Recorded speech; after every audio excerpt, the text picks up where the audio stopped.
Hello guys, അപ്പം നമ്മളിന്ന് Wayanad trip പോവാണ്. ഞാനും ആശി മാത്രമല്ല, ആശീൻ്റെ ഫ്രണ്ടും ആളുടെ ഫാമിലിയും ഒക്കെ. അപ്പോൾ ഫ്രണ്ടിൻ്റെ വീട് വരുന്നത് മലപ്പുറത്താണ്. അപ്പോൾ ഞങ്ങൾ അങ്ങോട്ടേക്ക് പോയിക്കൊണ്ടിരിക്കുകയാണ്. അപ്പം ഞങ്ങൾ രാവിലെ ഒരു 10 മണിയൊക്കെ ഇപ്പോൾ വീട്ടിൽ നിന്ന് ഇറങ്ങി. ഉച്ചയായപ്പോൾ ഞങ്ങൾ മുഫീദ എന്ന് പറഞ്ഞ റെസ്റ്റോറൻറ്റിൽ കയറിയിട്ട് ഫുഡൊക്കെ കഴിച്ചു. അവിടുത്തെ ഫുഡിനെ കുറിച്ച് പറയുകയാണെങ്കിൽ നല്ല അടിപൊളി ഫുഡായിരുന്നു കേട്ടോ. ചിക്കനൊക്കെ നല്ല സോഫ്റ്റ് ആയിട്ട്. ഞാൻ നല്ല ചിക്കൻ ബിരിയാണിയും ആശി ബീഫ് ബിരിയാണിയാണ് കഴിച്ചത്. നല്ല അടിപൊളി ഫുഡായിരുന്നു. ഫുഡ് കഴിച്ച് കഴിഞ്ഞ് ഞങ്ങൾ നേരെ ആശീൻ്റെ ഫ്രണ്ടിൻ്റെ വീട്ടിലേക്കാണ് പോയത്. അപ്പം ഞങ്ങളുടെ വണ്ടി അവിടെ പാർക്ക് ചെയ്തിട്ട് അവരുടെ വണ്ടിയിലാണ് ഞങ്ങൾ പോണത്. അപ്പോൾ ആ വീഡിയോ നമുക്ക് എടുക്കാൻ പറ്റിയില്ല. ഞങ്ങൾ രാത്രി ഒരു 7 മണിക്ക് ആയപ്പോഴാണ് ചുരത്തിൻ്റെ അവിടെ എത്തിയത്. അപ്പം ഞങ്ങൾ അവിടെ സൈഡിൽ വണ്ടി പാർക്ക് ചെയ്തിട്ട് നല്ല കാടമുട്ട, നല്ല ഫ്രൈ ചെയ്ത കാടമുട്ട കഴിക്കാൻ വേണ്ടി ഇറങ്ങി. നല്ല അടിപൊളി ടേസ്റ്റ് ആയിരുന്നു കേട്ടോ. എനിക്ക് നല്ല ഇഷ്ടപ്പെട്ടു. ഞാനിങ്ങനെ അധികം ഇത് കഴിച്ചിട്ടില്ല, അതുകൊണ്ട് എനിക്ക് നല്ല ഇഷ്ടപ്പെട്ടു. നല്ല ചൂടോട് കൂടിയാണ് അവർ സെർവ് ചെയ്തത്. അപ്പം ഞങ്ങൾ അതൊക്കെ കഴിച്ചു കഴിഞ്ഞിട്ട് അടുത്ത പരിപാടി എന്ന് പറയുന്നത് റിസോർട്ട് ബുക്ക് ചെയ്യലാണ്. ഞങ്ങൾ എത്തിയപ്പോൾ ഇപ്പം തന്നെ ഒരു 8 മണി ആയിട്ടുണ്ട്. ഇനിയും നമ്മൾ റിസോർട്ട് ബുക്ക് ചെയ്തില്ലെങ്കിൽ നമുക്ക് റൂമൊന്നും കിട്ടില്ല. ഇപ്പോൾ പോണ വഴിക്ക് ഞങ്ങൾ 2-3 റിസോർട്ട് കണ്ടപ്പോൾ അവിടെ ഒക്കെ കയറി നോക്കി. പക്ഷേ ഞങ്ങൾക്ക് അവിടുത്തെ ആംബിയൻസ് ഒന്നും അങ്ങനെ ഇഷ്ടപ്പെട്ടില്ല. ഞങ്ങൾ അവിടെ നിന്ന് ഇറങ്ങി. ലാസ്റ്റ് ഞങ്ങൾ അന്വേഷിച്ച് ഞങ്ങളൊരു റിസോർട്ട് കണ്ടെത്തിയിട്ടുണ്ട്. Safari Hills വൈത്തിരിയിലാണ്.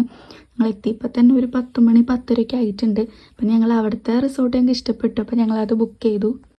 ഞങ്ങളവിടെ എത്തിയപ്പോൾ തന്നെ ഒരു 11:30-12 മണി ആയിട്ടുണ്ടായിരുന്നു. അപ്പം ഞങ്ങൾ നല്ല വിശപ്പുണ്ടായിരുന്നു. വേഗം തന്നെ ഞങ്ങൾ ഫുഡ് ഓർഡർ ചെയ്തു. അൽഫാമും വെജിറ്റബിൾ ഫ്രൈഡ് റൈസാണ് ഓർഡർ ചെയ്തത്. അപ്പോൾ ഇതാണ് ആശീൻ്റെ ഫ്രണ്ടും വൈഫും. അവർക്കൊരു മോനുണ്ട് കേട്ടോ. അപ്പോൾ നല്ല അടിപൊളിയാണ്. നല്ല അടിപൊളി കമ്പനിയൊക്കെയാണ് അവർ. ഫുഡൊക്കെ കഴിച്ച് കഴിഞ്ഞ് ബില്ലടിക്കാൻ നേരത്താണ് ഒവി ഐസ്ക്രീമിൻ്റെ അടുത്തേക്ക് പോകുന്നത്. ഒവി എന്ന് പറയുന്നത് ആശീൻ്റെ ഫ്രണ്ടിൻ്റെ മോൻ്റെ പേരാണ് ഒവി. ഒവൈം എന്നാണ് ശരിക്കത്തെ പേര്. അപ്പോൾ അവൻ നേരെ ഐസ്ക്രീമിൻ്റെ അടുത്തേക്ക് പോയി. അപ്പോൾ ഞങ്ങളെല്ലാവരും കൂടി ഐസ്ക്രീമൊക്കെ വാങ്ങി അതൊക്കെ അവിടെ നിന്ന് കഴിച്ചിട്ടാണ് ഇറങ്ങിയത്. എല്ലാം കൂടി കഴിച്ച് വയറാകെ പൊട്ടാനായിട്ടാണ് ഇരിക്കുന്നുണ്ടായിരുന്നത്. കഷ്ടപ്പെട്ട് എന്നാലും കുത്തി കയറ്റി. അതൊക്കെ കഴിഞ്ഞ് പിന്നെ അധികം കറങ്ങാൻ, അന്നത്തെ ദിവസം ഞങ്ങൾ അധികം കറങ്ങലൊന്നും ഉണ്ടായിരുന്നില്ല. ഫുള്ള് ട്രാവലിംഗ് തന്നെ ആയിരുന്നു.